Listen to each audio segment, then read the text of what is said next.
Hey guys, what is up? Super K Man Rocks here, and I am here for my LEC week number 2 overview and analysis video of the spring split. We are really getting into the thick of things here in spring. Of course, this is the middle week, only 3 weeks in the regular season technically before we get our first 2-team cut as we head into playoffs. And so, every single regular season game counts. Week 1 was so chaotic. We actually learned a lot, I think, in terms of how good these teams are from week number 2, and I think it's a lot easier to tell where teams are kind of listed in the upper, middle, or bottom echelons of teams as we move into the second half of the year. But I'd love to know you guys' thoughts and opinions on everything that happened in the LEC in week 2 down in the comment section below. What teams are you excited about? What teams are you not excited about, especially after week number 1 and 2 combined? What teams are showing good things, and what teams do you think might be able to step it up once we get into the best of 3 stage or the best of 5 stage? Would love to know your thoughts and opinions. Of course, if you want to know mine, if you want to know how I felt about LEC week number 1, you can check out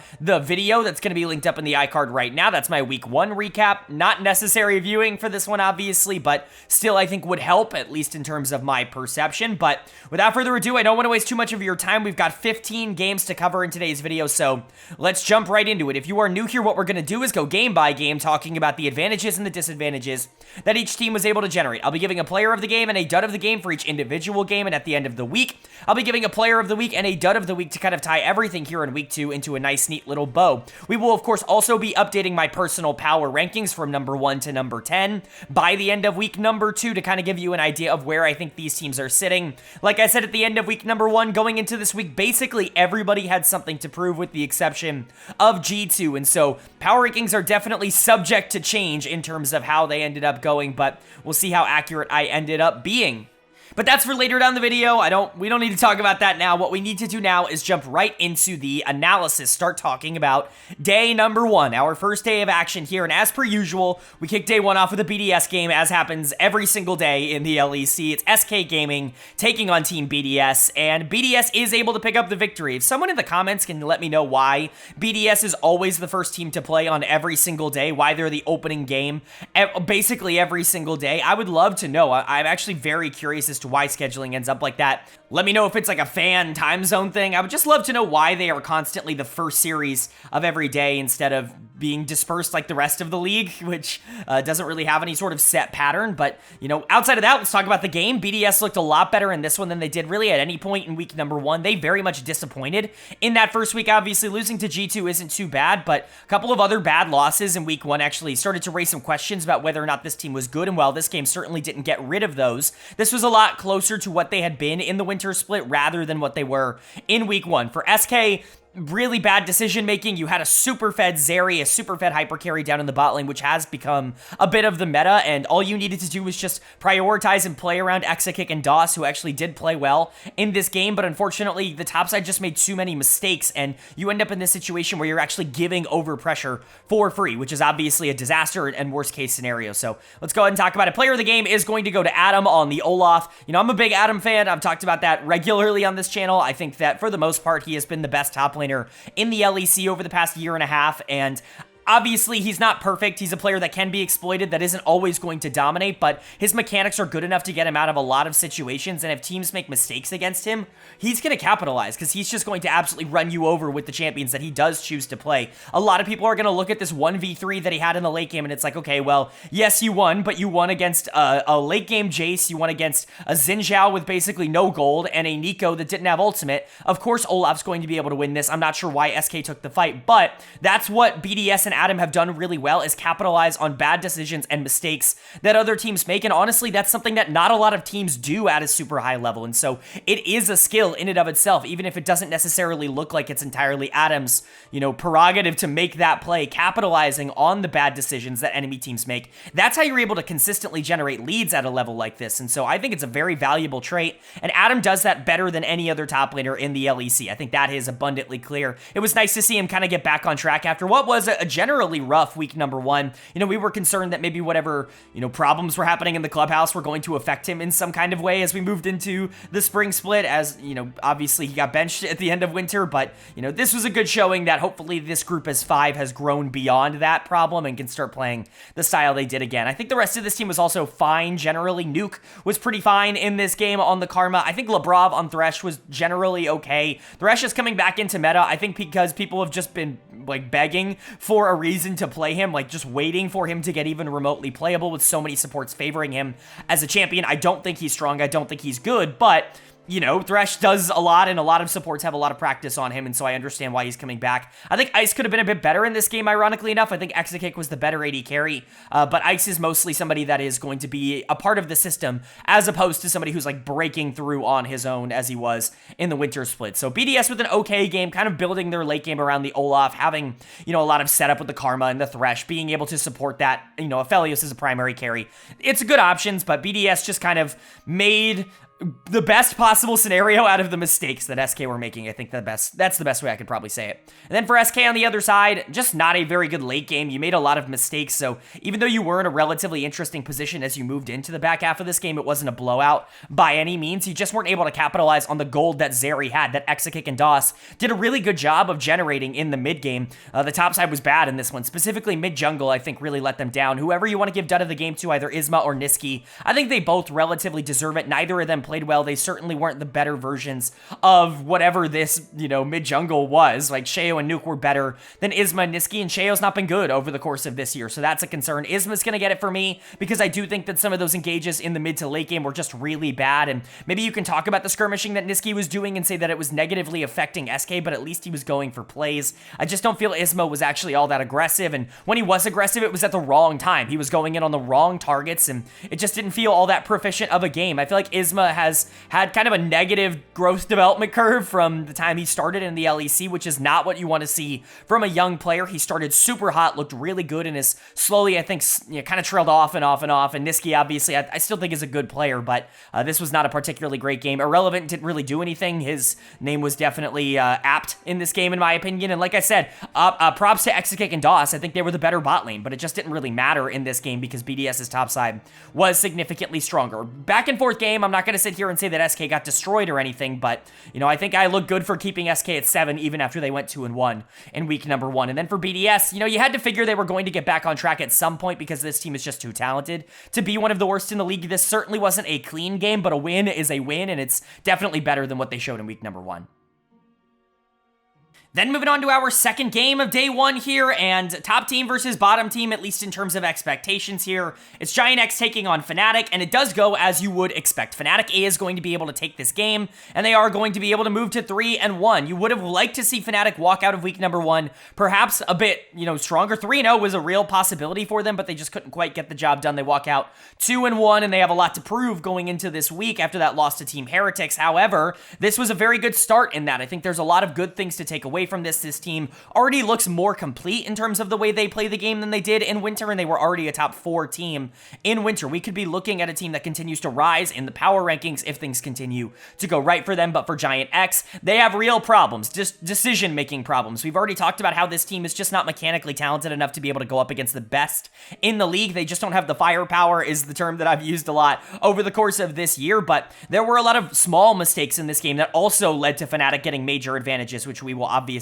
talk about. But for Fnatic, player of the game is actually going to go to Oscar Renin. I've been very critical of Oscar Renin so far in 2024. I do not think he's had a particularly good year leading up to this. I think winter was a major regression from what he was showing by the end of 2023. Just was not a good top laner, and it was a concern for Fnatic. That team was almost entirely built around Razork and Humanoid by the end of the winter split, and you were talking about, like, Razork and Humanoid had the potential to 2v8, but if they didn't 2v8, they were likely just not winning games, and that was definitely at least a bit of a concern, and it kind of felt that way in week number 1 as well, where when Razork and Humanoid wouldn't play perfect, they would just straight up lose the game. There wasn't a lot else that the team could do, but if you're going to be getting better performances out of the rest of the team, specifically Oscar Renin on the top side of this map, I do think things get a lot more interesting, and this is not, you know, a storyline that we haven't seen before. Remember how Oscar entered the league last year. He was miserable in his first split in spring, really struggled to adjust to the rest of the league, and really struggled to kind of keep up with a lot of the other top laners, but the more time he spent in Fnatic, the more time he got used to the league, he started to get better as the year went on. We could be seeing a similar path of development over the course of this year where he is bad in his first split in winter and, just progressively gets better as the year continues to move on. That's the hope for Fnatic fans, but I think putting him on something like Ornn is obviously a great idea, and the champion did a lot of the heavy lifting in this game. You're playing Ornn into Renekton, Maokai, Taliyah, and Lethality Varus. You're just going to tank every single bit of damage. You are never going to be in particular danger, and you open up a lot of avenues for Viego and Ahri and Zeri to really take over this game. In terms of damage, obviously Oscar still had to dominate lane, and he did that. Like, Odo was miserable in this game, which we will get to, but Oscar was very important in team fights and basically shut down everything that GX wanted to do. So credit to him. I want to give a lot of credit to Humanoid as well. It is obviously normal to praise him at this point. For somebody that I've been low on over the course of this channel's history, I sure do praise him a lot. But 2024 has been a great year for him, in my opinion, so far. The best year that he's had in terms of a complete package in terms of the regular season. This Ahri game was really good. He plays off of Razork in a really interesting way. He's actually giving up a lot of waves to go and help out, and I think that macro effect has just made the team better. Razork was good on the Viego, but didn't actually have to do a whole ton, and Noah and June were fine as well. Obviously, playing Zeri, as long as you're able to get into the late game, as long as you don't lose early, you're going to be fine, but laning has been a bit of a problem for this Fnatic, bot lane, and so it's nice to see them actually survive. But Oscar was definitely the star here. They really had no way to break through him. And for GIANTX, you can look at this draft and say, okay, Renekton, Maokai, Taliyah, Varus, you have absolutely no way to kill a tank, a super tank in the top lane like Ornn is. You really have no way to get through that, and that's the case, but man, there were so many micro things you could have done to potentially make things a bit better here. Odoamne is going to get done of the game in the top lane. I mean, this was just an awful performance, and the scoreline does kind of show you that. Like, the scoreline is indicative of, like, what the tape was. 0-6-0 is just bad, and Odoamne has, quite frankly, been just bad over the course of this year. I think there's a strong argument to be made that he is clearly the worst player on this team so far in 2024, and coming off of a year where he was honestly pretty good considering the circumstance around him on Excel, where everything was going wrong. He was the one player that was stabilizing that team for a lot of the year, and then summer came around and, he got back into form because the rest of the team got back into form. There was reason to believe that he was actually going to be fine, essentially, no matter what happened this year, but he's taken a pretty major nosedive in terms of proactivity and in terms of just mechanical prowess, 1v1ing in the lane. Like, this Renekton game was really bad, and we've had multiple different, showcases of this, I would say, throughout the year. So Odo is definitely starting to concern me with the form that he's showing this year. I think Patrick absolutely should not have built lethality. He was still generally relevant because Varus is hard to be irrelevant on, and Ignar, I think, had a good game, but not a good build by Patrick. And then Peach and Jackie's also just kind of got outplayed. It's Razork and Humanoid. You're not freaking out about mid-jungle going in favor of Fnatic in really any of these matchups, but GX is still one of the bottom two teams, in my opinion. I know they were able to pick up a win at the end of last week that they really had no business getting, but I'm not going to completely change my thoughts and opinions on this team. I think they just don't have the talent to be able to compete with someone like Fnatic, and they're also making decisions that are holding them back. But for Fnatic, nice win. Really happy to see Oscar in particular playing well. I think that's going to be majorly important for them. If Noah and June can get more consistent in the isolated 2v2 in particular, I think this can be one of the best teams in the league, but a lot of those things do have to happen. Razork and Humanoid have already been stepping up to the plate. It's time the rest of the team does it as well. And then moving on to our third game of day number 1, and it's a good matchup here. Two of the better teams in the league so far, in my opinion. G2 Esports taking on Team Heretics, and G2 is going to get the job done. It really shouldn't have been like this. It certainly should not have been a sub 30-minute game with how Team Heretics played the early game, with how good GIANTX was in this one, but Caps is just better than everybody else that he is playing against in the league right now. This is his 8th player of the game. Spoiler alert, Caps is going to get player of the game for this. This is his 8th player of the game in just the regular season, just the first part before the cut of 10 teams. That is ridiculous. There is just simply no player that is dominating their individual league right now more than Caps is in the LEC. He is so much better than everybody that he is playing against. This feels like prime Caps in a league that has gotten worse, and that's probably the best sign that G2 is just the most dominant team in the LEC at the current moment. Like I said, he is going to get player of the game. There were moments where G2 was actually looking like they were losing resources here because of how good GIANTX was on the rel, creating opportunities and being aggressive in the mid game. We'll talk about GIANTX, but it really does feel like he's starting to get back to that 2023 form rather than whatever the hell we saw in winter where he played some of the worst worst league he's been playing in a while, but Caps was still just straight up better than Jankos, as good as Jankos was. The J4 made things easy in the back half of the game. I don't think it was necessarily Yike. I'm the biggest Yike fan in the world. I'm, a big proponent of how well he has been playing over the course of this year and last year as an individual player, but I do think the champion did most of the heavy lifting in this particular game. Really not easy to play Orianna and Varus, these low mobility, carries with a Jarvan who just kind of interrupts a lot of that. I think J4 is undervalued in the current meta, and we're seeing that here, but Caps really was the star on this Ahri, being able to move around the map, create disadvantage situations for Team Heretics, create numbers advantages for G2, and just deal a ridiculous amount of damage. For Caps, these charms are just point and click. He cannot miss them, especially in crucial big fights, and he destroys Viru in lane, and so a lot of credit to Caps. Hansama got his Draven. Kind of a mistake here. I think teams are starting to not ban it because they're not as scared of it, or they're just seeing Hans start to develop a bit more in terms of late game hyper carries, in terms of being able to play things like Smolder, and they are actually a little bit more concerned with that than they are with the Draven. It's certainly kind of an interesting conundrum now that G2 falls into, because it always felt like, Kalista, Draven were two must bans against G2. Now it just feels like the Kalista, and Hans was still good in this game on the Draven, but he wasn't necessarily a game breaker. Broken Blade was pretty solid on the top side, going deathless on Renekton. It's certainly not a bad thing, and Mickey was very good on the Renata, some very good ultimates, but really at the end of the day, this was Caps being the best player on the Rift once again and being able to separate himself. Usually, I'm talking about Caps and Yike. This was Caps who just dominated the game. But for Heretics on the other side, some good. Again, Jankos had a great game, and I think generally Jankos has had a great start to the split. If he's getting back to what he was at the end of 2023, now without Perks in the mid lane, whatever you want to say about how bad Perks was, because I think individually, obviously, he made a lot of mistakes, it's clear that Jankos likes to have a lot of the priority when it comes to the shot calling, and I think that that's just not what he was with Perks in the lineup. Perks is a very dominant voice, and it's clear he's just playing differently in terms of how the early game goes now that he's got a rookie in the mid lane, whether you think that's better or not, but unfortunately, mechanically speaking, his Viru just couldn't hold up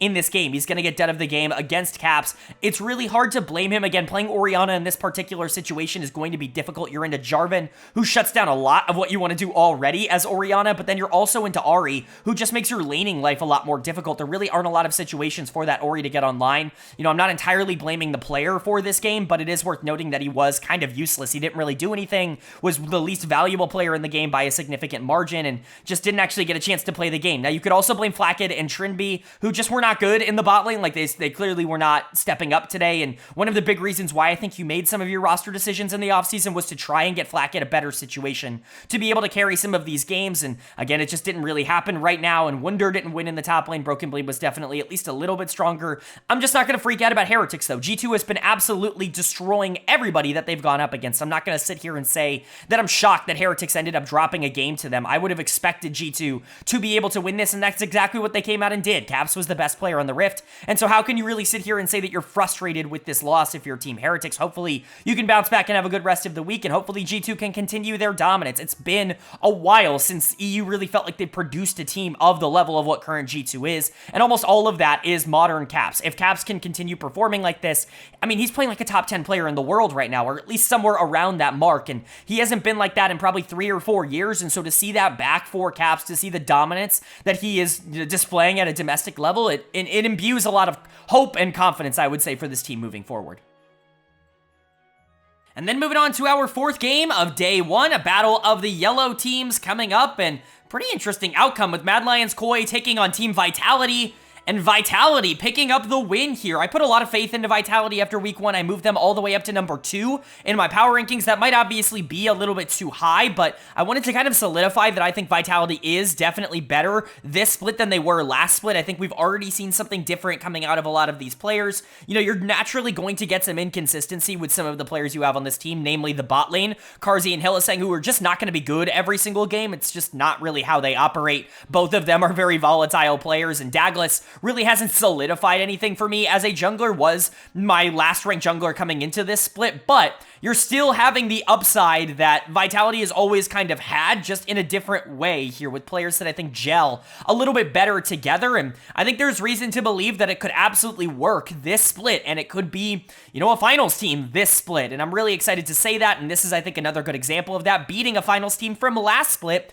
in MDK, who's really struggled to get off the ground this split. They're 1-3 now after their first 4 games. Obviously, you don't want to panic, but this is a really bad situation to be in. I think so long as this team isn't in danger of being bottom 2, then I'm not really entirely concerned. I think they're going to be better once they get into best of 3s and best of 5s. They've already shown that that is a style that they really favor and prefer, and I think generally playstyle-wise, I would agree with that, but a couple of really big underperformances in this game that I definitely want to point out. So let's talk about it. Player of the game, no brainer, is going to go to Douglas in the jungle. I think this might be his single best performance in the LEC. He was awesome in this game on the Jax. I've really questioned the pickup of Douglas, or the promotion of Douglas, I should say. It more so felt like, oh, we don't want to think too much about our jungle position, so we're just going to promote internally. He was good enough in the final week of the regular season in 2023 that we feel good that he can come in and be at least average. And, you know, I went and watched the tape. It was fine. I was definitely more impressed than I expected to be, but he wasn't some star prospect or anything, and I think there was real concern that this was just going to be an okay pickup, and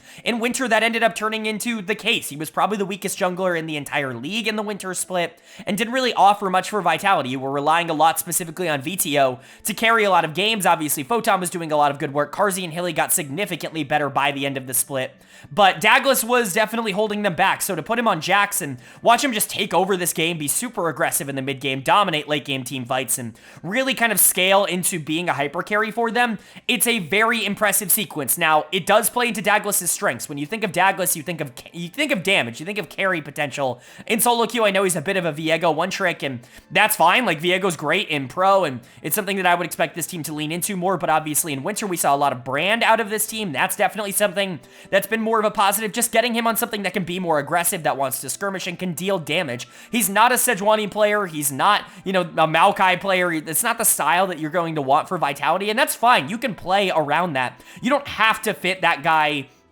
into a more conventional role in order to make this team work. If you want to play Jax, which has really grown in popularity, let him play Jax. He was great here. Photon was obviously very good as well in the back half of the game, had a really rough start of things, absorbed a lot of pressure for Vitality on the top side of that map. They really wanted to try and shut down Photon, but his team fighting is just so ridiculously good, and you put him on a team fighting champion like Wukong, he's going to be relevant no matter what, like he was here. VTO and Carzzy were obviously fine, but shout out to Hillisang for stealing Photon's pentakill in the later half of this game on Nautilus. You could see how genuinely for real upset that made him, and that's very funny. Hopefully they work things out in the locker room. You would hate for that to have any sort of actual mental impact, but it's just kind of a funny thing for Hillisang to do of all people. And Vitality, I think in general, just played really well. I know this felt like a close game, and it was 39 minutes, and it came down to the team fighting, but Vitality really kind of felt like they had control of most of this, and I think all their players did a good job of executing, specifically Douglas. And then for Mad Lions, yeah, it is starting to get a bit concerning that you're starting to split 1 and 3 after being in the finals of last split. We've seen this from other teams before. You can't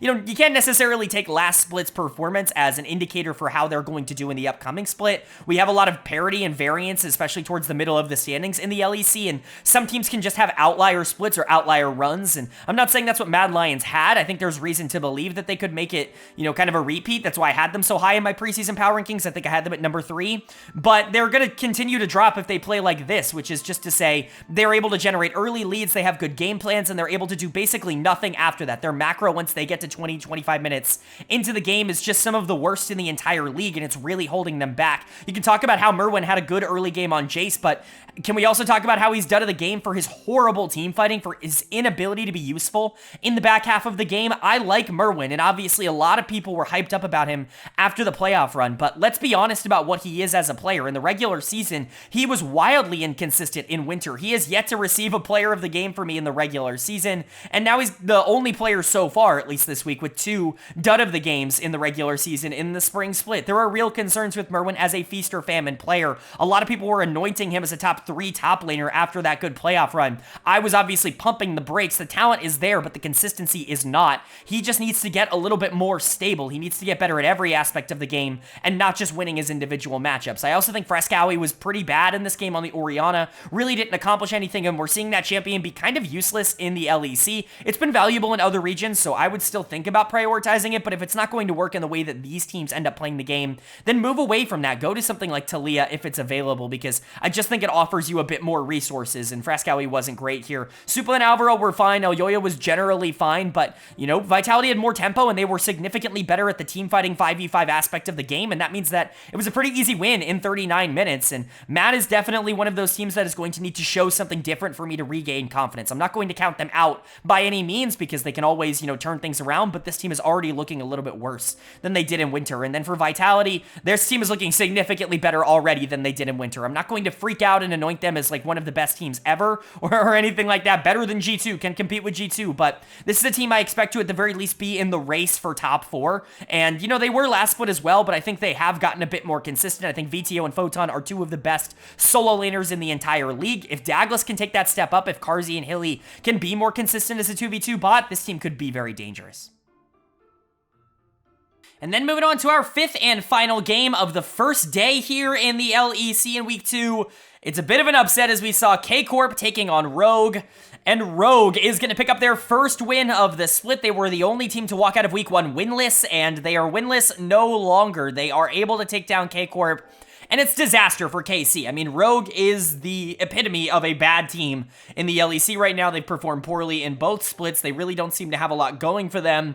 And this was their style, and you still couldn't execute on anything. You still were inactive, not really making plays. Basically, everybody on this team had their turn of going in and making some horrendous play and really losing their team the game. And even with the Urgot, kind of having strength in the top lane, I mean, relatively having strength in comparison to the rest of this team, like, you were never able to win any of these fights. You were never really able to contest any of these fights, and Rogue only didn't end it at 25 minutes because they are an incredibly slow team, and they're not particularly good, but this was a bad performance from KC, and I don't even necessarily think this was a great performance from Rogue, and so we'll go ahead and talk about it. Player of the game does have to go to one of the jungle mid duo, in my opinion, either Marcoon or Larson. Shockingly enough, I think both of them in their passive play style and their slower style actually helped out the team in this one. Larson, I thought, was generally pretty good on the Ahri, which is why he's going to get player of the game. For me, I think there was a pretty big mid gap in this game, which we will continue to talk about, but Larson is very mechanically talented. The question has never been, can Larson beat a lot of the other mid laners at this level? The question is, will Larson beat a lot of the other mid laners at this level? We know that he's always somebody who liked to go relatively even, liked to go up 10, 15, 20 CS in a game and then just team fight his way out of that situation because he had such an aggressive jungler in Malrang. For so many years, you transition into a very passive jungler like Marcoon that also wants to team fight. You don't necessarily get as many of those chances to team fight because the mid game does spiral out of control for you very quickly, but Larson is still very talented, and if you are going to give him a lead, if you are going to just let him be better than you in the laning phase, he can still be one of the scarier mids to face in the entire region. The mechanics are not gone. It's just a really bad fit on this team, and he had a great Ahri game. Really no major mistakes coming in from him,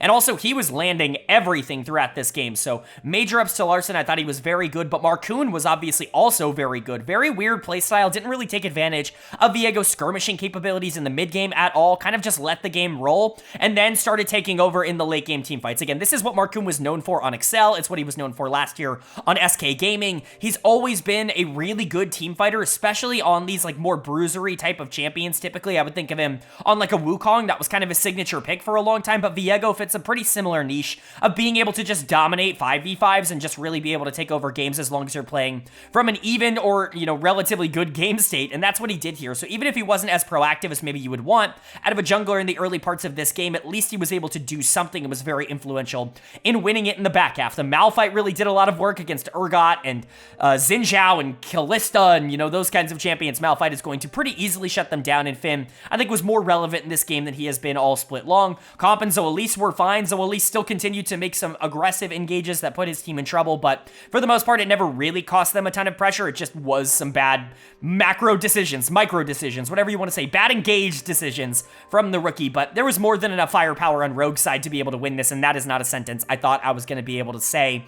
And for Corp, we were really hyped about them coming out of Week 1. They looked really good in their win over GX, and they lost to Fnatic and G2, and you're like, okay, well, you can live with that for sure. Losing to some of the best teams, if not the two best teams in the league, is certainly not a huge negative, but losing to Rogue, yeah, that's a pretty bad sign. This team still has the same problems that they had in the previous split. I think they might be better as a unit, but they're just not consistent. None of these players are consistent. Seiken is obviously dead of the game. I don't think that's going to be a shock to anybody who watched this. He just doesn't do anything. He loses by 30 CS or so in lane and then just doesn't really make any sort of impact plays outside of it. I have talked about it on this channel as a confidence thing throughout most of this year. He just seems so scared at the LEC level. It was something that was a bit better in Week 1, but he's never really played like he actually feels he can keep up with the players he's playing against, even against a team like Rogue. And I think that's even more concerning. You're just allowing allowing them to get into the late game, and Larson dominated him in the lane, so that was definitely a problem. I think Bo had a very sneakily bad game. Marcoon was significantly better, if only because he was winning team fights.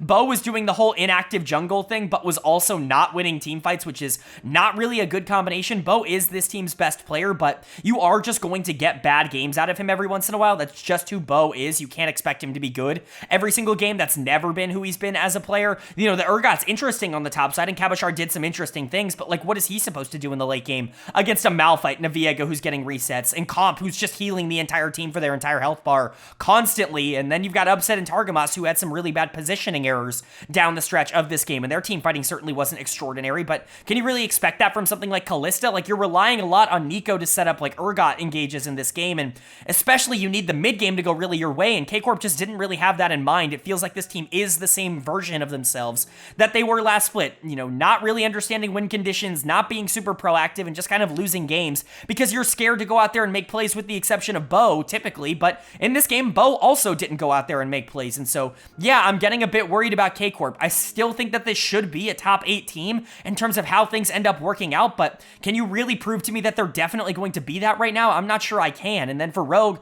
again, you're happy that you're not winless after 4 games. That's a pretty good thing. Does this change my outlook on whether or not this is the worst team in the LEC? Not really. I don't think this kind of strategy would work against most teams. I think K-Corp allowed them to win, and so they won. And I don't think a lot of teams are just going to allow them to win games. I'm really glad to see Marcoon and Larson both have good games at the same time, because that's just not happened for this team. But, you know, I'm not going to try and pretend that this is some big revelation for them.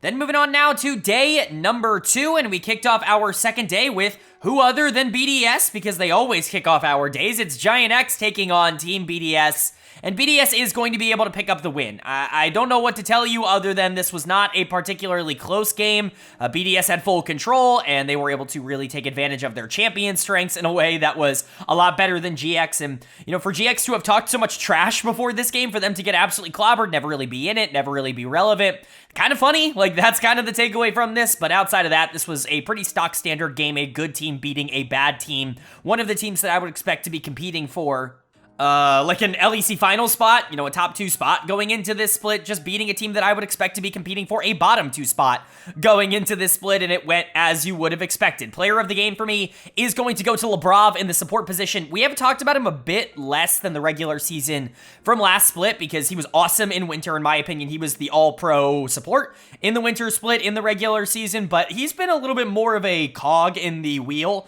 at least going back to the playoffs last year, or last split again, where you had more pressing storylines, you know, Adam getting benched, Sheo and Nuke playing really poorly. Like, I don't think Labrov was bad by any means. In fact, bot lane was the best part of that team when they got to the best of 5 stage, but I don't think Labrov was exactly lighting the world on fire. So to see him play a rel game where he's Labrov James again, like, it's really good to see. The aggressiveness, the playmaking ability, that's what you want to see out of him. You want to see him play rel and actively try to engage skirmishes all the time to get this game out of control as quickly as possible. You want BDS to destroy the map. You want them to be able to play really aggro and to start fights and to be able to win these 3v3s very comfortably. That's what you want to see out of a team like BDS, and that's exactly what they offered you in this game, and Labrov, in my opinion, was the biggest part of that. I think a lot of people are going to want to give player of the game to Nuke in the mid lane, and I understand that as well. I think those Nico ultimates were really big. However, I kind of chalk that up a bit more to the champion. I think Nico is still ridiculously strong.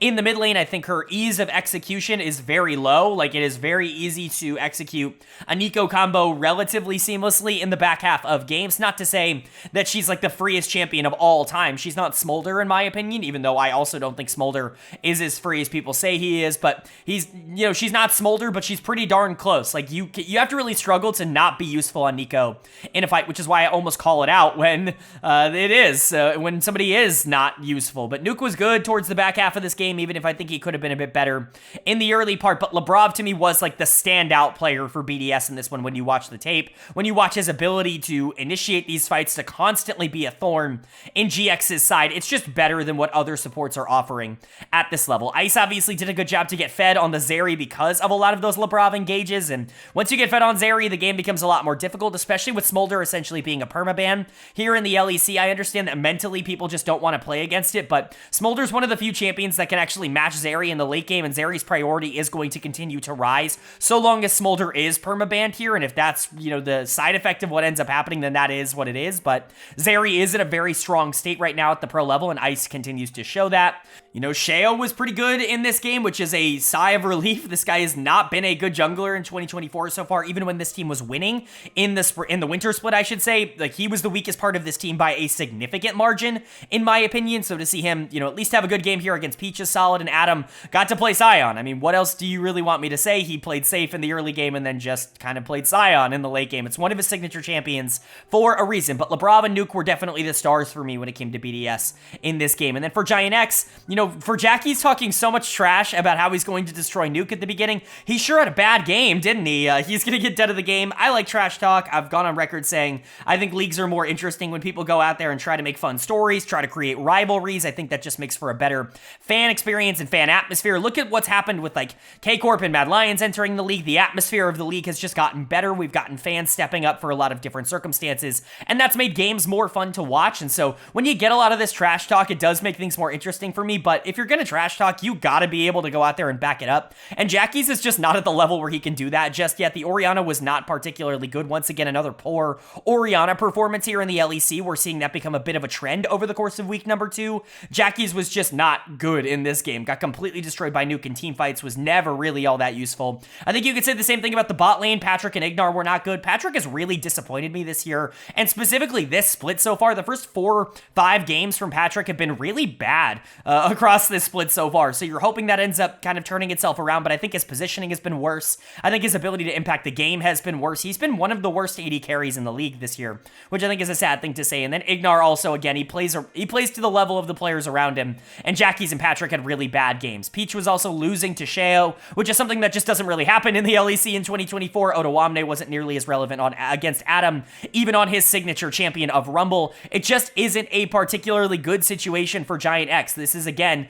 not a good team. They're going to win some games again because they're, you know, they try and they go out there and they try to make plays and they try to be sparky and scrappy and try to keep up, but talent is always going to catch up to them, and especially if the other team just doesn't make mistakes and actually performs up to expectation. I don't think a team like GX is actually going to be able to compete with hardly anybody here at the LEC level, but for BDS, this is still one of the better teams in the league, or at least they should be one of the better teams in the league. They're back above 500 at 3-2. You hope to end out the week closer to 4-2, kind of cement yourself in the upper echelon of the standings once again, but it's not going to be entirely easy down the stretch. At least for now, though, BDS feels significantly better in week 2 than they did in week 1.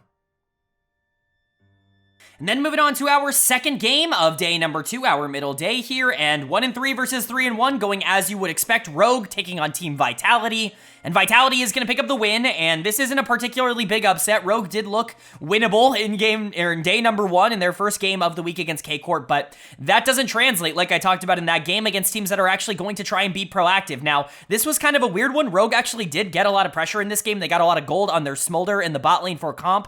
The problem was that Comp was just not as good as the enemy team, and so Vitality was able to win all the fights anyways, and was able to just take the game. And this is what I go to with Smolder all the time. For all the people that call Smolder unbeatable, or, you know, say this champion is somehow like uncounterable, I talk about this so much in the LCK and the LCS and the LPL, in all of these regions where this conversation just derails itself out of control. Smolder's got to have close to a 50% win rate, if not lower than that, in pro play. I mean, this thing just isn't a free win. If you play bad, you're gonna lose. Like, it was the same thing that I was saying about Zeri last year, where it's like all these people complaining about Zeri, where Zeri actually does kind of take a lot of skill and talent to execute on at a high level. There's a reason that you can see the difference, and I talked about this with like an LCK example, where like you see Pays from Gen G or Gumayushi play Zeri, and it's like, oh, okay, you know, this champion's really broken, it's unbeatable, yada, yada, yada. And then you go see like Henna play Zeri, and it's like, this champion sucks. Like, you can't do anything on this if you don't get a lead, or if your player just sucks. And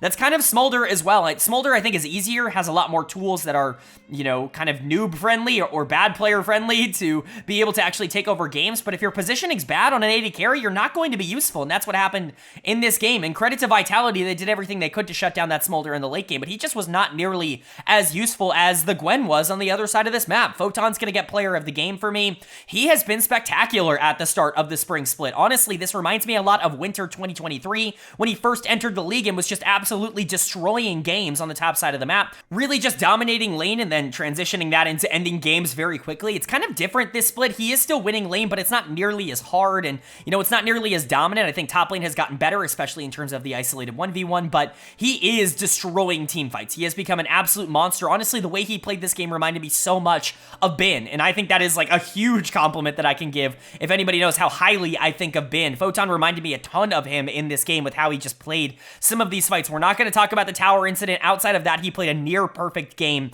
and you've got to be really excited because, Photon being able to step up and carry, like, he can be the best player on a championship winning team. I truly believe that he is good enough to be that, but unfortunately, Dead of the Game is actually going to stay on Vitality, and this feels kind of weird with how highly I'm talking about them, but it's going to go to VTO, and honestly, I am at least a little concerned here. VTO has already been worse, in my opinion, than he was in the Winter Split. He was this team's best player by a considerable margin.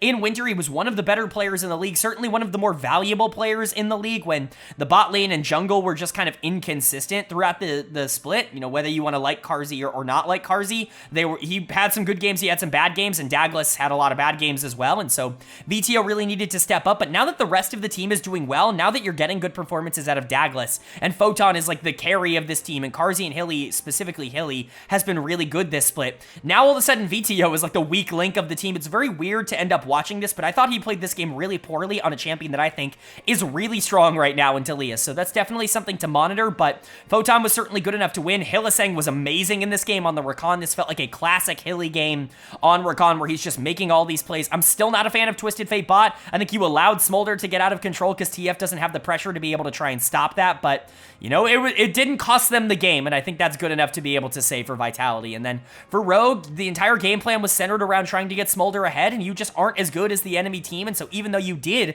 get Smolder ahead, you couldn't really do anything with it. And again, this just points to this idea that I think a lot of teams out there, not just fans, but a lot of teams out there think, oh, if we draft Smolder and get him ahead, it's literally unlosable. That's not how the game works. Like, Smolder is not in that kind of position. You still have to try and execute on these team fights, or else you're just going to get outplayed and you're going to lose this. I think there were good parts of what Rogue did. I actually think most of the players on this team had a pretty good game. It's just they couldn't quite get the job done against Photon, who was the best player in this game towards the back half, and it ended up costing them. I think Rogue is already showing a lot more in week number 2 than they did really at any point in week number 1, but I still don't think this is going to be a good team. They still are a frontrunner to be either the worst or at least a bottom 2 team in the league going out of this regular season. I think that is definitely realistic. They were still slow in this game, and that's something that I definitely would not expect to change if they're going to win games. If they're going to increase their sustainability, they need to get a little bit more stable at surviving in the early game, and while they were able to do that, they lost in the part of the game that they're good at, which is the team fighting stage. We talked about this last week for Rogue. They're just not consistent really anywhere right now. They're not a good early game team, and they're losing team fights in the back half of games from even, which is a really bad situation. And so, I don't really think Rogue is going to be all that good. They're certainly going to be a team to watch. Like, it's not impossible for them to be able to generate leads, but I just don't imagine that it's going to translate against actual good teams like Vitality is. Even if I don't think Vitality is playing at maximum level right now, because if you get these performances out of Photon and Hylissang and Douglas, and you're also getting VTO stepping up and being the carry that he was in the Winter Split, or, during his time on Misfits, if you're getting that version, that's a title contender. That's a championship level team. That's a team that absolutely could go to MSI and represent EU, but we're still not at that form. I think VTO has taken a couple of steps back. If he can get on the right page alongside the rest of this team already stepping up in spring, like, they are going to be very, very scary to deal with. And then moving on to game number 3 here on day 2, and it's a regional pride matchup that is always going to be fun between these players. Mad Lions Koi taking on K-Corp. Obviously a lot on the line in terms of pride in this series, in terms of not only are these two teams kind of rivals, at least at this point in the LEC, but these players, are kind of rivals in their own right. They played against each other in the EU Masters last split, ERL Masters, I'm sorry, I know I've been saying it wrong all year, and ERL Masters last year, and, K-Corp ended up taking that, but Mad Lions came in and made finals, and K-Corp couldn't even make, top whatever, right? Obviously, I'm talking about Movistar in terms of the ERL Masters finals, but K-Corp actually does get the upper hand in this matchup. They are going to take this one. They're going to get their second win of the split, and Mad Lions is in spiraling mode right now. This team has a lot of flaws, and a lot of things have started to regress from the progression, I guess, we saw in the playoffs. And I think that's the best way to put it, is that things are kind of crashing back down to earth. It's more so looking like that was a bit of a hot run, rather than something that was going to be entirely sustainable sustainable immediately for this team. I do think that a lot of teams in the league have gotten better going into spring. They've certainly played a lot cleaner, but Mad is certainly playing a lot worse in a couple of pretty pivotal areas. I'm not entirely worried that this is going to be a disaster of a team. I just think they have a couple of things that need to get fixed, and also I think this is kind of expected, the natural regression coming in from an overperformance in the winter. So we'll talk about it. Player of the game for me is going to go to Targamas in the support position. I've been very, very critical of Targamas over the course of this year. He's obviously been very bad for this team for the most part. In 2024, he's been one of the worst, if not the single worst support in the entire league. I think that's fair to say. And he had an amazing game here. I think both of those things can absolutely be true. He very much gapped Alvaro in terms of the playmaking and the aggression that he was showing in the mid game. He was everywhere on the map, completely unlocked. He felt very comfortable in this particular matchup. Maybe it's because he's played against Supa and Alvaro before, but Targamas felt absolutely destructive on the Rakan. You really needed to see this out of him. Obviously, we'll get to the rest of this team. Seiken was also really great in this game, and really player of the game was between Seiken and Targamas, and that sign alone, those being the two players that were in that conversation for player of the game, being probably the two that have been the worst for your team over the course of this year, that have caused you to be in that 10th place spot, that's definitely encouraging. And you know, I'm not saying that this is 100% going to be sustainable and that this means they're going to completely turn around their split, but to know that this is in there, to know that they can do it at an LEC level against a team that just went to finals, that is an encouraging thing to know. At the very least, it's, you know, showing that you can win games. And I think, you know, the confidence that that builds is important. And so Targamas having a game where he goes out and actually is proactive and isn't entirely punished for it every single time, I think that's a good thing for him. Seiken was obviously great. There was a very big mid gap in this game, which we will talk about on Frescowy's side later on in this, but Seiken was a big part of that. The Ahri was very active on the map, moving around, hitting charms. This felt like a very good Ahri performance, a very comfortable matchup for Seiken, and I've always said the problem with Seiken in the LEC has not been his mechanics. Like, his mechanics are fine. They're not elite. Like, he's certainly not one of the best, you know, mechanical players in the league, but he's not the worst player in the league when it comes to mechanics, even with what he's only showed in 2024, but his confidence has just been completely destroyed by the games that he has played, and that has become clear. He just doesn't want to make plays, and he ends up losing a lot of pressure for his team because of it and being a negative on the Rift. But when he is going out there and making plays, most of the time it actually does end up working out for this team. The Ahri was really good here and significantly more valuable than the Nico, who was missing ultimates on the other side, which we will talk about. But Bo was good here. Upset was good. I think their scorelines are better than their performances necessarily were. I think Targamas and Seiken were definitely the stars of this team for me. Cabo was fine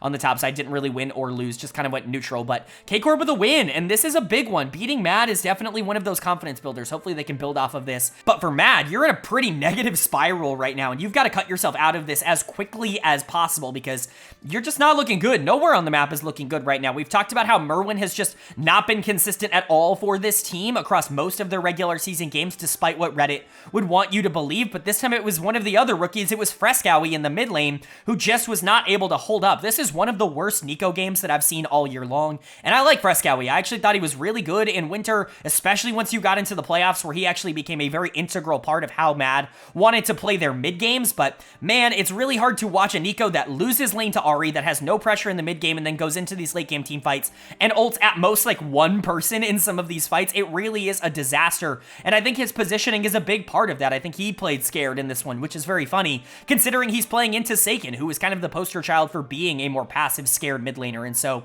you know, not a good game from Frescowy. I think this team is starting to learn that they're going to need to play through different avenues, but it's not just Frescowy. Like, Elyoya made a couple of big mistakes in this game that gave over pressure to K-Corp. Alvaro had a miserable engage towards the back half of this game that lost Mad so much tempo and so much pressure. Like, Supa was fine, but he was playing Sivir. Like, what is he supposed to do in this matchup? They banned Senna, they banned Varus, they banned Smolder, and they still want to hyperscale into the late game, so I guess Sivir's the option. Where's Jinx? Like, what has happened here to, like, champions that do actually deal damage, unlike Sivir, who's just not very good in the meta right now? This is a very weird draft choice. Merwin, I guess, was fine on the top side. He certainly didn't lose. He was winning in lane for the most part. On the Aatrox, he had a relatively okay game, but he certainly didn't win hard enough to be able to carry this team in fights or to keep this game interesting in any sort of way. It just was a bad game for Mad, and now they're 1-4, having lost to some of the worst teams in the league, teams that have lost a lot of momentum. There is real concern that Mad could potentially be in play for a bottom 2 spot. Now, do I think that's going to happen? Probably not.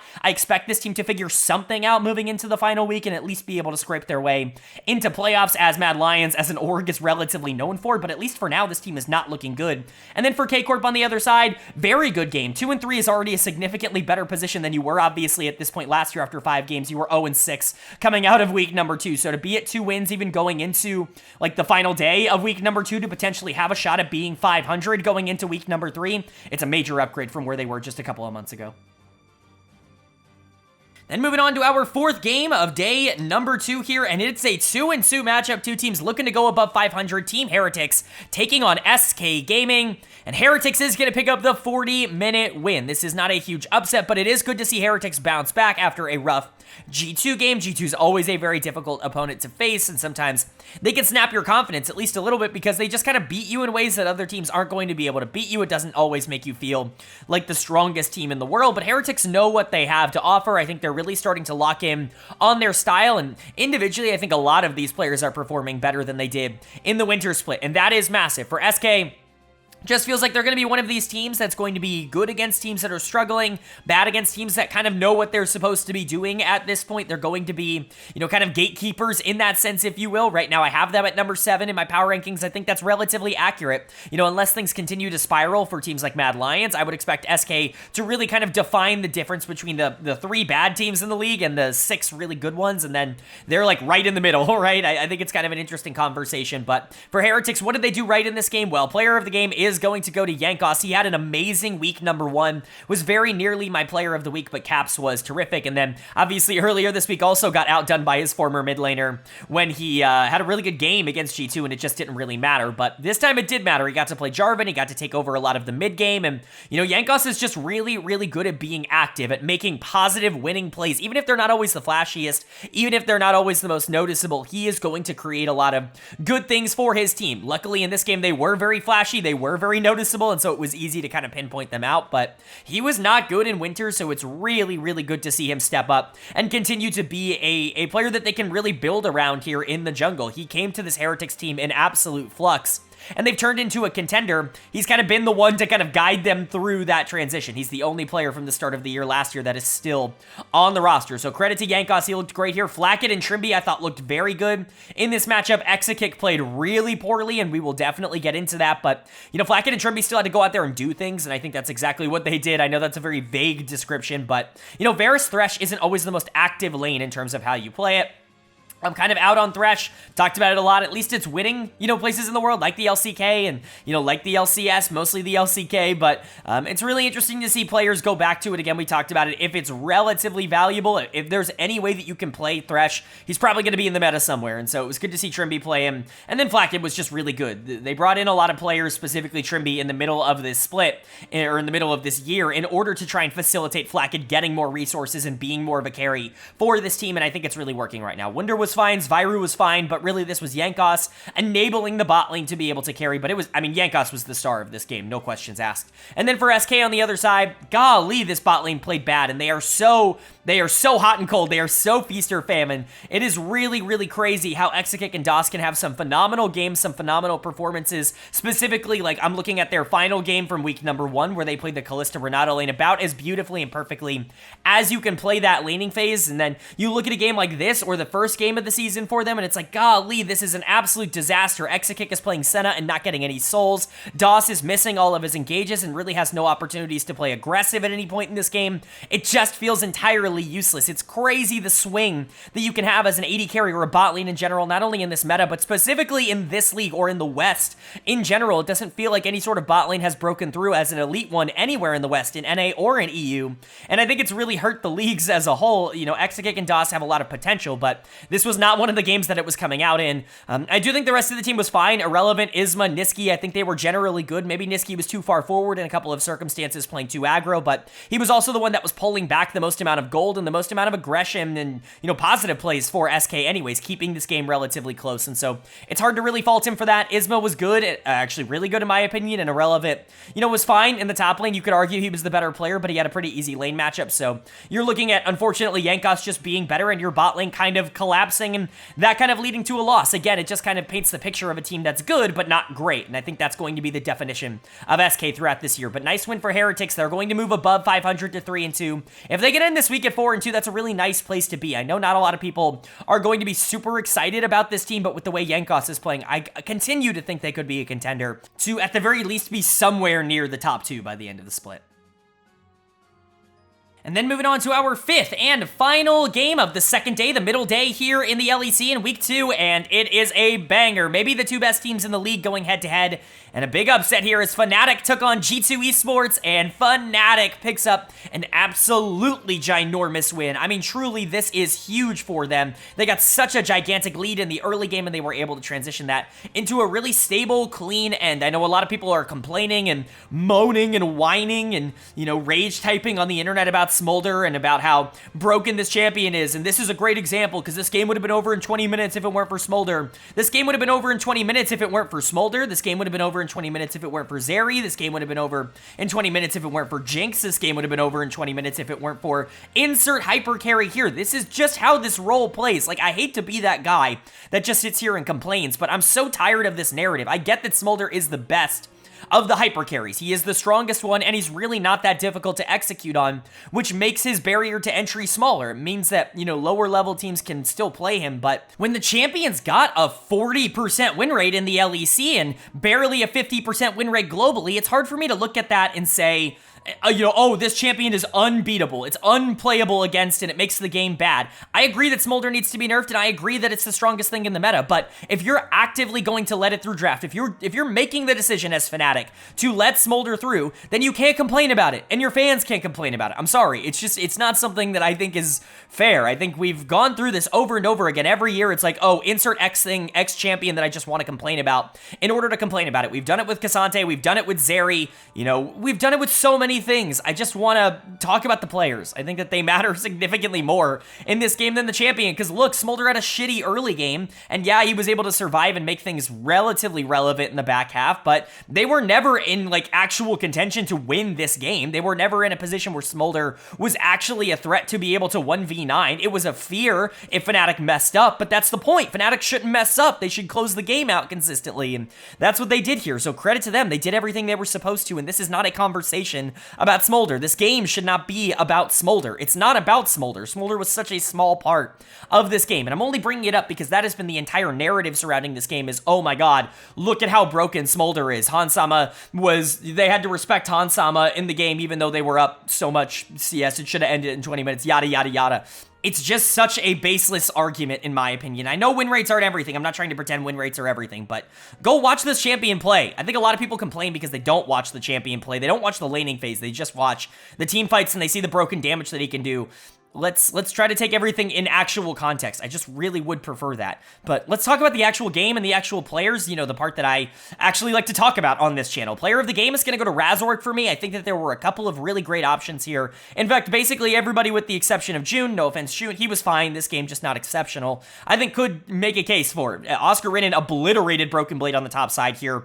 I know that Gwen is a counterpick to K'Sante. People have been saying that ever since K'Sante came out. I know Gwen counters tanks. Like, I get the idea behind it, but K'Sante has like a career 60% win rate in pro against Gwen. It's something ludicrous. This just doesn't work out. Like, it's conceptually good, and it's in practice not effective, or not nearly as effective as any other pick going into K'Sante. And then you've got, like, Razork dominating this map, playing Poppy in a way that only he does in the LEC. He's by far the LEC's best Poppy player, and we saw that here. Humanoid everywhere on the map as Talia, constantly taking over fights and creating numbers advantages, and Noah popping off in the late game team fights. I think everybody on Fnatic looked good, and that's kind of what you need to do in order to beat a team like G2, is you need to be able to win everywhere. You need to not give them a way to get back into the game, and that's what Fnatic did. They closed the door on them and really didn't allow a lot of opportunities for G2 to be able to fight back. If Razork and Oscar in particular are going to dominate the top side of the map like this, like, Humanoid's going to be fine. He's so talented. You're going to get him in a lot of good positions. He's going to be fine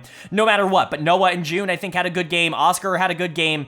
This is a really positive sign for Fnatic. They moved to 4-1, and they dropped G2 to 4-1. These two teams are now tied for first place, and G2 played kind of bad in this game. They kind of just got rolled, and, you know, I'm not going to sit here and try and overanalyze this. This happens every once in a while, but I didn't think that there would be a game where G2 just got absolutely obliterated. Broken Blade's going to get dead of the game, but this absolutely could go to Yike in the jungle as well. It should be one of those two. Both of them played very bad, but Broken Blade was especially bad on the Gwen, and he's not had a good year. I think it's very telling that I've not really talked about him at all when this team has been so good. Yike and Caps have been the entire conversation. Hansama had a phenomenal playoffs last split, and Mickey's been fine, but like Broken Blade has been the weakest member of this team by a considerable margin. I know he played well in the finals, but outside of that, there just has not been a lot of good Broken Blade performances. This team has relied a lot on Caps to be able to do a lot of the heavy lifting in the late game, and honestly, their style has been, let's fuck around and find out early game and try to figure out what we want to do, and it doesn't really matter if we win or lose because we know we are more consistent in the back half, and that's just not going to work at the highest level. So,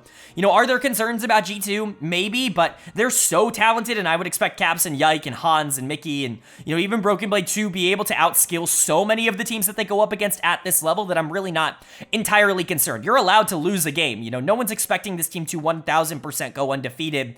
It's just kind of a crazy expectation, especially in best of ones. Anything can happen in one game, but it's really nice to see it happen with Fnatic, a team that I think people do have expectations for. People were hoping that this team was going to level up moving into the spring split. I wasn't exactly sure if we were going to get that because I'm not a big fan of players like June. I'm not a big fan of players like Oscar Renin, and so to see them perform in a good situation like this, to be able to see them take down G2 and play really excellent and really just kind of stifle them out of the game, it's really impressive stuff, and honestly, it sets me up to really be excited about Fnatic moving forward.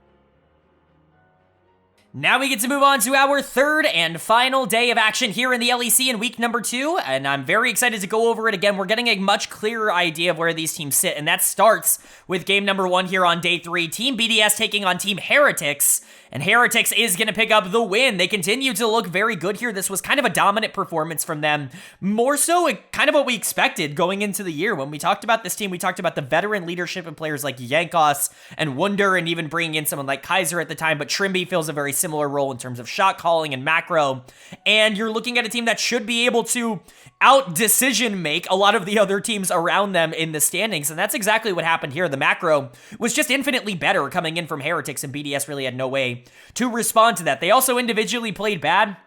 We'll talk about some of the players that I think really kind of let them down, and also some of the misconceptions that I don't personally agree with when it comes to the opinions on some of those players, even if they had negative games. We'll get into that as we continue to go along, but player of the game for me, it's going to go to Flakked in the bot lane. I think Broadcast ended up giving it to GIANTX. I think that's a fan vote, and obviously anytime that he's going to be available for a fan vote, he's almost certainly going to win it. Doesn't really matter how he played, although I do think he played well on the Nocturne. I do think he created a lot of good plays. There is no question in my mind that Flakked was the most important player of this game, and it wasn't even remotely close. Again, a big reason, I bring this up all the time on this channel, that I think they brought Trimby in. People can talk about the macro and the decision making, but Kaiser is elite in that level as well, so I'm not really seeing that as something that you would have to go and do. But one of the big reasons to me they brought Trimby in the support position was to enable Flakked a bit more. Trimby is much more lane oriented, much more about getting his AD carry good opportunities rather than moving around the map and trying to play with the jungle like Kaiser would often do. And so I think this really signaled to me that they wanted to play for Flakked, that they wanted to try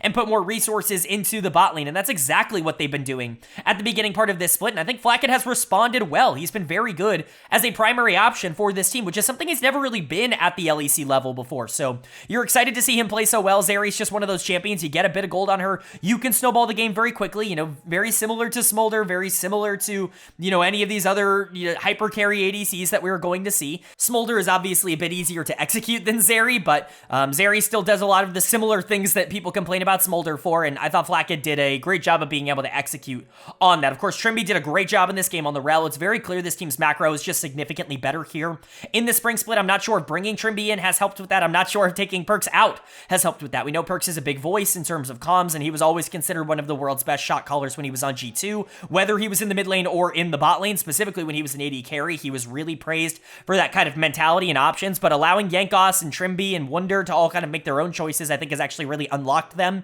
as players. GIANTX did have a good game on the Nocturne. I'm really not trying to count him out. Wunder was very good on the TF in the top lane, just pulling apart what BDS wanted to do, and Zviru was good as well. Could have maybe been a little bit more aggressive in terms of some of the engages he went for, but worth noting that he has definitely preferred Nico as a champion while he has been in the LEC. Going to be interesting to see what happens if teams start to adapt to that and start banning out Nico, or just early picking it. What is his counter? What are his other options? That's going to be something that we're going to need to see, but at least for now, Heretics does look very good off the back of their veterans. towards, and the players that you would expect, kind of the core building blocks that they have been building around. But for BDS, their macro was just absolutely garbage in this game. That has got to be the biggest takeaway, is that their decision-making and their ability to play the map is just not where it was, not where it should be at this point, especially considering how good they were in Winter. Maybe they weren't a perfect macro team in Winter, but they certainly were overperforming what they're doing now. Now they're just kind of going even in lanes and then getting pulled apart in the 15 to 20 minute mark and losing in the mid game. So certainly not ideal. Dead of the game is going to go to Adam on the top side. I see a lot of conversation about him. Obviously,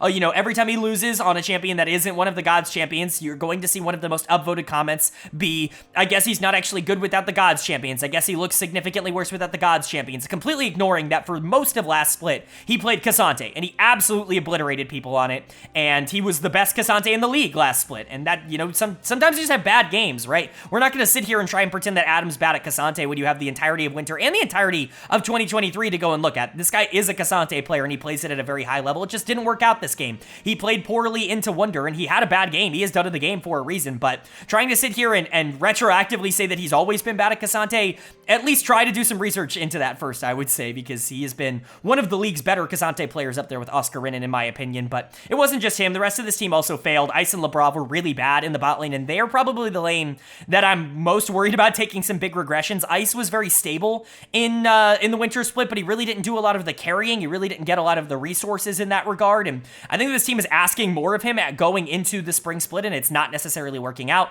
Thresh continues to be a trap. I really don't understand why people see this as a counter to Zeri. It's just not working. In the current meta, Nuke wasn't good, and Nuke has really bad games, as we know, and Sheo is somebody who I'm low on. There are reasons to be concerned about BDS. I think they're still going to be fine. Heretics is a good team, and you can be a top 4 team losing to Heretics, and I can feel okay with that, but you would hopefully like to see something at least a little bit better from BDS in the final week of the regular season. But for Heretics, 4-2, really good start. Flakked looks great. Yankos looks great. They're the two players in particular that I'm excited about. Trimby still looks all right. Definitely looked better than he did in week 1, where I didn't think he was great, especially in their first game. But, there's a lot to unlock here. As long as you're able to stay relatively consistent, Heretics is going to be one of the teams that is competing with G2 and Fnatic and whoever, Vitality, whoever you think is at the top of those standings, to be one of the more interesting teams. Then moving on to Game 2 here of the third and final day, and man, Game 2 is a really interesting one. Two teams at 4-1 that are battling it out for potentially a tie in first place, or maybe first place by themselves, depending on how the rest of this day goes. It's Team Vitality taking on Fnatic. And Fnatic is going to capitalize and, really roll off of that momentum they got from beating G2 right into another win here over Vitality. Really nice stuff from Fnatic. I mean, this team is just looking so good at the current moment. I can't really pinpoint one exact reason. I don't think there is one exact reason why this team is dominating, but if you had to look at a player and say, their ability to win so consistently is the reason this team is sitting at 5-1, and the reason they're able to beat G2 in the early game and transition a win like that, it's Razork. Because Razork, at the end of the day, even if I've been lower on Razork's career and what he's actively put out on the Rift, the talent is undeniable, and the playstyle really supplements the mentality that he plays with, because his playstyle is very much I'm going to get leads early. I'm very much going to dominate the early game and try and snowball the game out of control as much as I can. Maybe I'm going to take some crazy fights in the mid to late game, as we saw here. This certainly wasn't a clean game coming in for most of the roster, but Razork was fantastic in this, and, the knock on him has always been that he is kind of a poor jungler from behind, right? If you're able to get the jump on Razork, if you force him to play from a less advantageous state, he ends up just kind of defaulting to being either very passive, which is what he was for a lot of last year, or just kind of forcing bad plays specifically in the mid lane, and it really didn't help anybody out. But here, we're just seeing the good part of Razork. We're seeing a very consistent player who almost always is able to win in the early game, and that's going to be a very difficult player to beat, especially when they are confident and they are playing aggressive. Razork was awesome here. He's player of the game. He was really, really sick in this game for Fnatic, and he continues to be the driving force for everything that they want to do. But, obviously, you've got to have winning lanes in order to feel effective and strong as a jungler, and that's what he had in this game. Oscar Rinnan continues to look good on the top side. Photon is certainly not a pushover in lane, and Oscar did a good job keeping him in check, going head-to-head in that Olaf Cassante matchup and actually being relatively neutral. neutral. I think Humanoid is obviously phenomenal. This dude is just ridiculous. You can put him on Karmine, he's still going to pop off in a lot of these fights. Maybe you hope that players like Noah would actually stay a little bit safer in the mid game, not give over so much gold randomly by just being out of position, but beggars can't be choosers in the LEC. You got to take some negatives with your positives. It's just kind of how the league ends up going, and their macro this game was certainly not good or clean, but Razork did more than enough to be able to push them over the top. I'm not saying this was a 1v9, but I'm certainly saying this would have been a much more difficult game if you didn't have a jungler popping off in the way that he did. For Vitality on the other side, you're obviously disappointed you're dropping to 4-2, but you're still in a relatively good spot. I think my only concern is that there were parts of this game where you just straight up looked bad.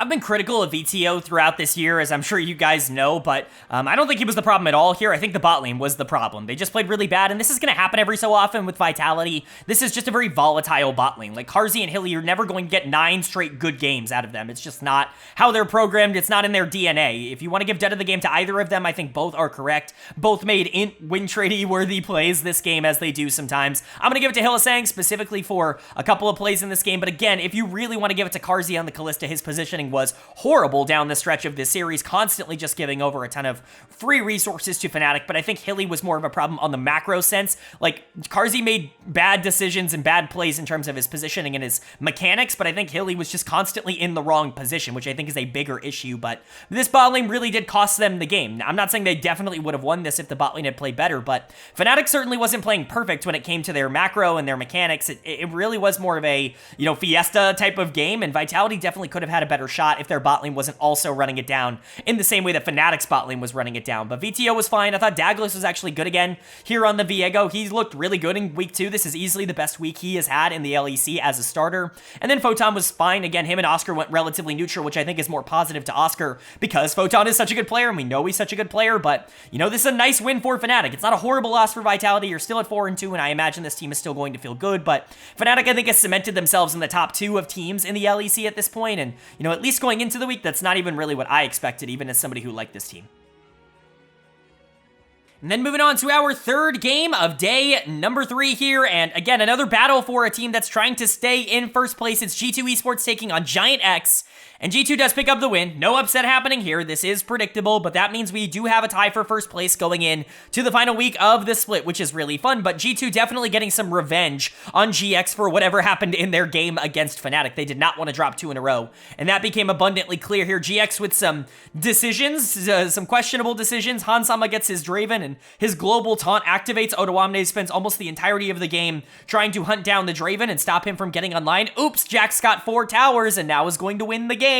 Very weird game in general, just because of the way it ended up working out, but credit to Broken Blade for doing what he knew would win his team the game, which is just split push, get as much gold as possible, and then start destroying the map.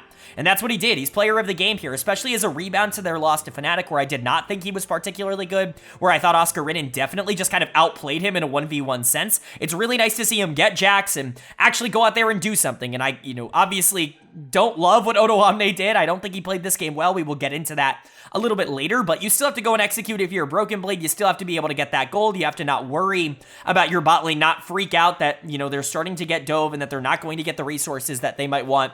You got to trust the process, and you got to trust that you can carry the game, and that's exactly what he did. He carried the game, so credit to Broken Blade. This might be his most impactful regular season game that he's had all split. I can't really remember a time where G2 is playing towards the top side, but this was a good example of what could happen if you do. Now, I want to give major props to Yike as well. Constantly was messing with Odoamne, interrupting teleport timers, just getting objectives basically for free, controlling the entire top side of the map. Yike was fantastic in this game, and he's going to go a little bit more under the radar, I would say, because Broken Blade is going to get a lot of the credit, but I do think Yike actually did a really good fair amount to get Broken Blade as ahead as he did. So those two, I think, were definitely the standouts for me. For G2, I think Hans and Mickey did a great job absorbing all the pressure that they generated. You know, Hans on Draven is just generally going to be something that attracts the enemy team to try to shut him down because they don't really want to get him super far ahead. We've seen it basically every time he plays this champion, but that can also be used to your advantage, and Hans played very safe, he played very calculated, and he allowed the rest of his team to win the game. This is what you want to see out of an AD carry. If he's going to absorb a lot of pressure, then just don't die, don't give over free resources, and allow Broken Blade or Yike to go and win the game for you. Really good stuff from G2. Caps was kind of an afterthought in this game, and that is generally maybe the most positive thing I could possibly say about him. He has been the centralizing focus of of everything G2 has done in the late game. And so to see an early game and a mid-game advantage kind of go G2's way and have nothing essentially to do with caps, I think is a major positive towards this team being a little bit more flexible moving in to bigger games. This was just generally a great performance, even if it's against a worse team. And then for GX, you know, they're just not very good. They make bad decisions. They don't execute on those decisions very well. They really wanted to get that Draven shut down, and it just never actually happened. Odoamne is going to get dead of the game. He spent 90% of his time looking at Draven, and the other 10% of his time getting his teleports interrupted by Yike. Really kind of funny stuff coming out, but just a really bad game from him. You're not really excited about how Odo is playing. Like, he has been a bottom 2 top laner in the LEC over the course of this year, just strictly in terms of performance, and obviously you have to assume that that's not going to be able to continue, but that's what we thought coming out of winter, and it has continued going into spring here. There are real concerns that Odo is just not going to have a good year, no matter what happens on the rest of this roster, which is not ideal. Peach and Jackie's, I guess, were generally fine, but Patrick and Ignar, I think, from a mechanic standpoint, are really not what they were last year. Both of them individually, specifically Patrick, I think, has really regressed from what he has been the past couple of years as a very stable AD carry that if you give them resources will start to do something with them. I just don't think he's been great this year. They're at 1-5 now. This is very likely a bottom 2 team, which is obviously not ideal for GX, but honestly, it's not out of, like, expectation. This is kind of what we were looking for. Potentially, they could still make their way in. They've got some easy games down the stretch, or maybe some not as hard games. You don't have to face G2 or anything like that in the final week, so that's okay. Like, you might only need, like, 3 or so wins to get into the playoffs again like you did last split, but I also don't think that's going to lock you in at all. It all really depends on how well Corp can do. Right now, JX is very clearly one of the bottom 2 teams. We'll see if that ends up lasting. And then for G2, this is still the number 1 team. I know they lost to Fnatic, but you have to imagine that that was just a best of 1 kind of weird thing that ended up happening until G2 proves that they are beatable in terms of a long-term series, in terms of just being outplayed, that I'm not really going to sit here and worry about this team at all, especially coming off of that loss to be able to invest in Broken Blade and actually have him win the game. This is more of a good thing than anything else. I really, really do like how G2 was able to play this, and generally I'm still positive about them, obviously, moving forward. Then moving on to our 4th game of day 3, and 2 teams at 1-4. Both of these teams really desperately need this win. It's Rogue taking on Mad Lions Koi, and Mad Lions is going to get this win. This would have been a disaster if they had lost this. Rogue is obviously kind of the bottom of the barrel in terms of reputation at the current moment, whether or not you just completely think they are awful and are the worst team in the league by far or not. They are clearly perceived as such by most of the fan base, and so losing to them, I think, would have really sparked, like, full panic for MDK, and honestly, for me, it would have sparked full panic as well. I certainly would have not been excited about it if I was an MDK fan, but they are able to take this. They did play better. I just think this is a lot of Rogue being not very good, and it's not even just, like, slowing down the game. Like, obviously, you can slow down the game and still be a proactive team. Look at Gen G. Like, Gen G right now slows down the game immensely. They focus a lot more on team fighting. They did this last year as well, but they're a team that's a lot more focused around the macro game and securing and controlling objectives rather than trying to force a lot of these fights in mid-game skirmishes, yet they still are making plays. They still are doing things. They're just not aggressively going for skirmishes. Rogue can pull that off. They just aren't doing that. They aren't really doing anything at all, and that's become the problem for them. But for MDK, I do think they played well here. Player of the game is going to go to Frescowie. I thought he was really good on the Ahri. He was really weak for most of this week leading up into this game. I think that Frescowie obviously really needed to come out and actually put up a good performance against a team like Rogue, who's not known for stopping aggressive plays, and that's exactly what he did. Maybe this was a bit more of a team effort than it was like Frescowie just like destroying the mid lane, but I think the Ahri was the most important player in the game. I think you could realistically give this to Elyoya in the jungle, who was everywhere creating advantages, actively taking advantage of how slow Marcoon and how poorly Marcoon ended up playing this game. Supo was really good. His mechanics are just the best in the league. Like, there's a real argument to be made that he is the number 180 carry in the LEC in Europe right now, because his mechanics are just simply better than a lot of the people that he's going into. We can talk about Jinx Nautilus versus Lucian Nami, and we can talk about Rogue's inactivity being a problem into why something like that didn't end up working, but Supa just straight up outplayed Comp at every single avenue. It was really good stuff, and Alvaro was also really solid in this one, creating a lot of stuff for the Jinx, in particular in the laning phase. Merwin was good on the TF as well in the top lane, just a good pick for him.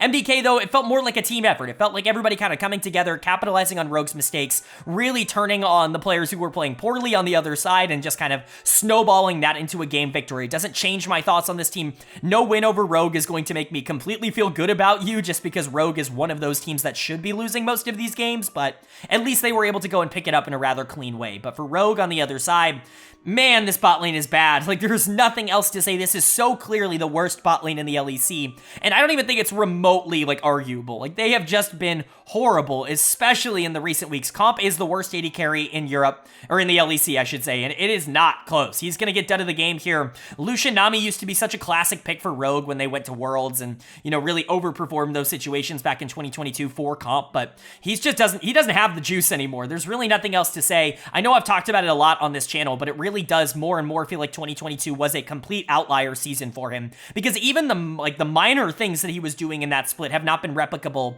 throughout the rest of the years. And people will say it's Trimby leaving, but this was happening long before Trimby left. This was happening for most of last year as well, even the beginning parts. Comp has just not been a good player. He was not a good player before 2022. People forget that his time on Vitality was not positive. It was not successful, and so you are a bit concerned that Comp is just kind of not a very good AD carry anymore, and I think that that could be the opportunity to potentially look for a replacement on this team. Maybe someone younger, maybe someone that is in the ERLs that could give you a bit more upside. I don't think this bot lane is ever going to be anything other than below average at their current level. It's not like Zoelise is certainly helping. You know, I think he showed some interesting things in like the first week or two of the winter split, but ever since then, he has been one of the worst supports in the LEC. Marcoon got absolutely destroyed, completely out-jungled in this game by Alyoya. Larson wasn't nearly as active or successful as Frescowy, and Finn was fine, I guess, but he was playing Cassante, and yes, he won lane and did some relatively interesting things, but like, how much can you really expect from him in a game where everybody else on the map has already lost? So, not a good performance from Rogue, but it's not entirely surprising to see that from them. It's just nice to see this win for Mad Lions. I think, again, it would have been a disaster if they had lost this, but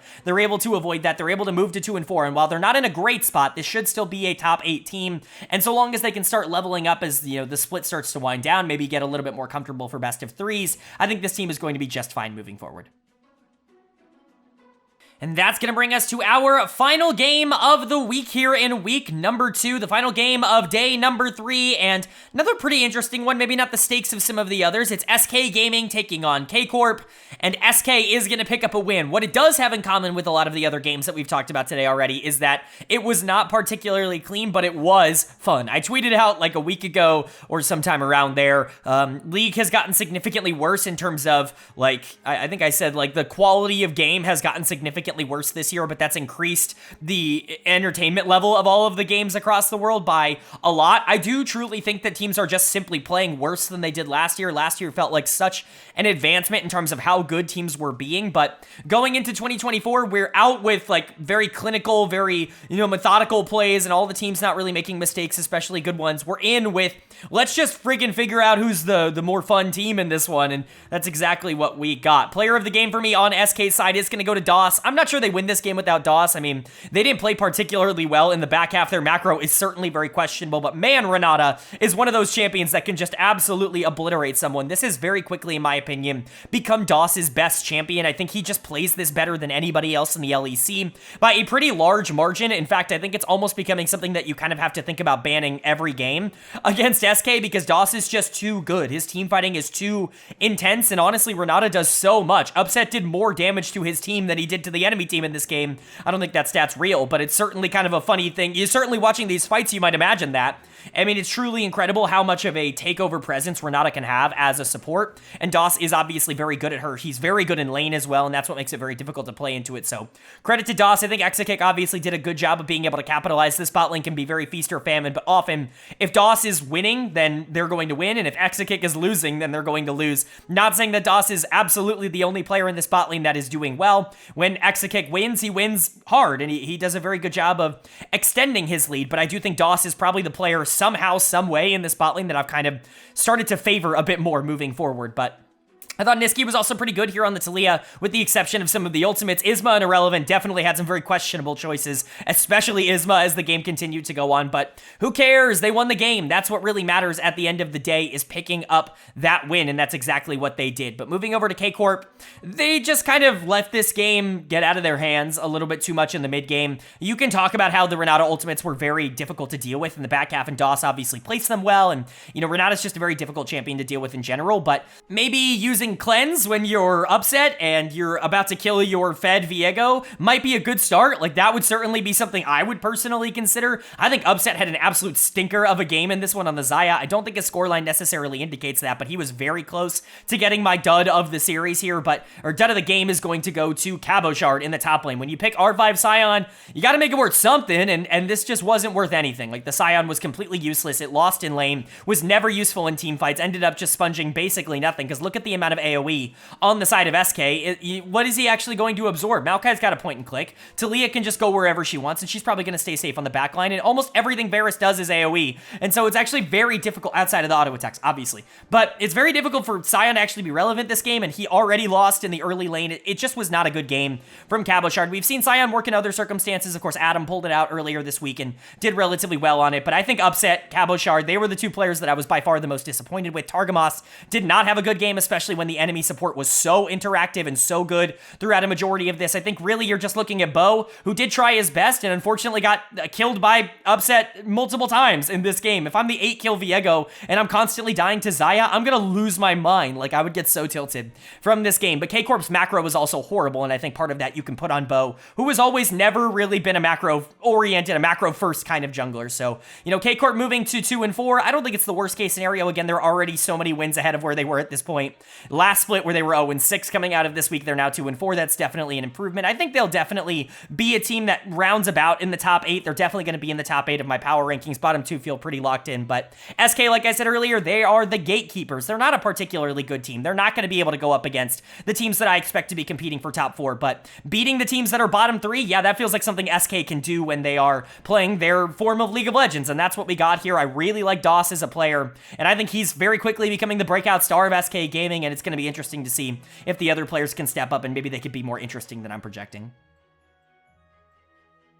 Alright, but that is going to do it for my LEC week number 2 overview and analysis video here in the spring split. Up on the screen now, you can see the updated standings after 2 weeks of LEC action. Of course, any ties, of which there are many, are just broken alphabetically, trying not to show any favoritism, at least in terms of the standings. There is favoritism, though, in my power rankings. To the right of every single team, you can see a couple of columns. The first one being power rank. That's where I personally power rank these teams from number 1 to number 10. The second column change is how those have changed from last week to this week. So we can go over risers, followers, just generally where everybody's sitting. I know G2 lost to Fnatic, but I still have to believe they are clearly the best team in the LEC until proven otherwise. They've dominated every best of that they've played over the past couple of years, and I imagine this year will be no different. It's just really hard for me to see them as anything other than number 1, but Fnatic is clearly number 2. They have jumped up to that number 2 spot, a 3-0 week. They looked fantastic. They beat G2. They beat Vitality. Those are 2 very big wins for a team that I think really needed them, and so I'm very excited to see where Fnatic goes. Their only loss this split is to Heretics so far, which means Heretics stay at 3. I still believe in this team a lot. I think they're going to be relevant. It's all going to be up to whether or not Zviru can actually maintain, you know, relative success. I think GIANTX is playing phenomenal, like all pro caliber. I think that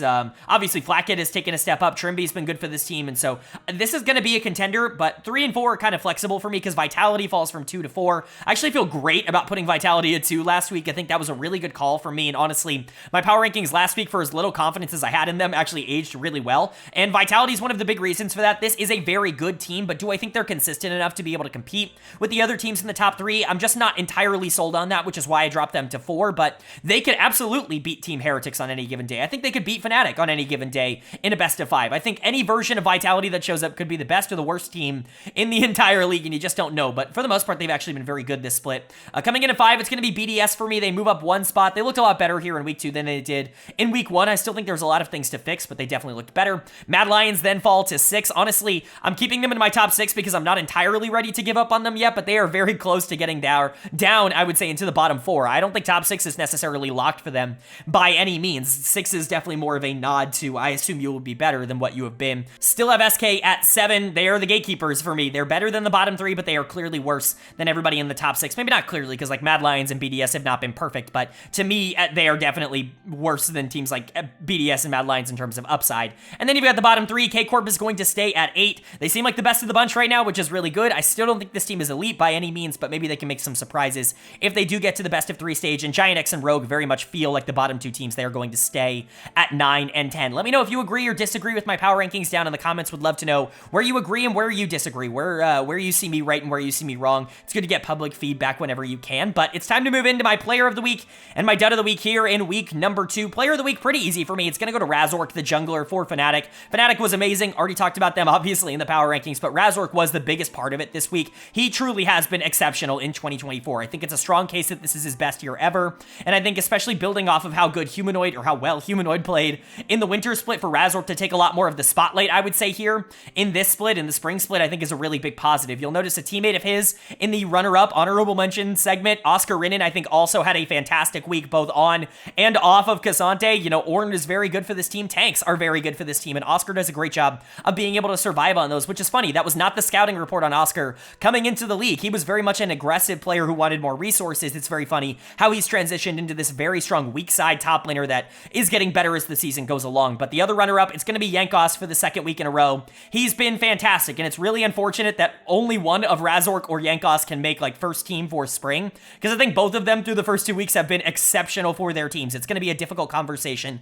but Jankos is definitely the driving force of what Heretics is doing once again. It feels a lot closer to their 3rd place finish from summer of last year than it does to whatever they did in winter to get 7th, 8th. And then unfortunately, dead of the week for me is going to go to Odo Omne. Talk about a player kind of falling from grace a bit. Odo has long been considered one of the best top laners in the LEC. He's been a title winner. He's made the quarterfinals of Worlds. This guy has done a lot for, you know, a lot of different teams, but GIANTX is not working right now, and Odo's honestly one of the biggest problems with them. You know, Jackie's obviously is not super experienced. Peach isn't a great player. The bot lane is just kind of whatever. You know, Patrick really has underperformed. He was dead of the week last week, but Odo, I think, really let the team down this week, consistently losing in lane, not really having an impact, making bad macro plays. It's just kind of disappointing to see what he has been doing. Hopefully he can be better moving forward, but dead of the week for week 2 is going to go to Odo Omne, and player of the week is going to go to Razork, but that's going to do it. I do hope you guys enjoyed. If you did, let me know down in the comment section below and leave a like on this video. It really does mean a lot. Lets me know you guys are enjoying the content, and it does help get this video out to a lot more people, which I'm always very appreciative of. If you're new here, hit the subscribe button. We don't only post about the LEC. You know, playoffs are going on right now in North America in both the LCS and the NACL, and we've been covering them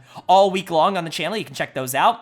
And we also, of course, do weekly recaps for the Eastern Leagues, LCK, LPL. The major regions are all covered, and so if you want a comprehensive overview of everything going on in LoL Esports, this is the place for it. Hit subscribe and hit that bell so you can be notified when those videos do go live. But of course, with all that being said, I hope you all are having a great day. I hope you continue to have a great day, and I will see you all later.